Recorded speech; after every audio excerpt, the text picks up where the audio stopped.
Hi guys, morning fishing வந்தோம் ஆற்றுக்கு போகலான்ட்டு. இங்கே ஒரு குளம் இருந்தது. நம்ம தெரிஞ்ச அண்ணன் கிட்ட கேட்டு பர்மிஷன் வாங்கி பிடிச்சிருக்கோம். அடித்த காம்போ பார்த்தீங்கன்னா ஹண்டிங் பிளாக்கு. நேற்று தான் வாங்கினேன் புது ராடு, பழசு உடச்சிட்டேன்னு நேற்று வாங்கினேன். 8 ஃபீட்டு லுக்கானாவோட டகுங்கனா ரீலு. நல்ல சைஸு.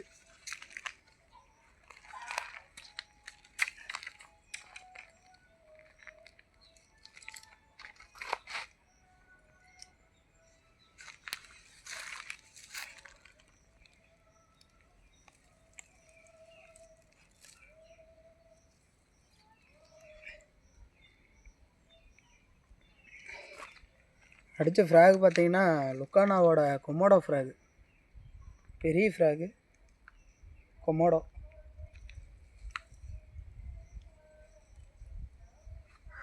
நல்லா ஒரு 2-2.5 கிலோ வரும். 2.5 கிலோ தாராளமாக வரும். ஊரி செங்கன் ஊரி. ஓகேண்ணா.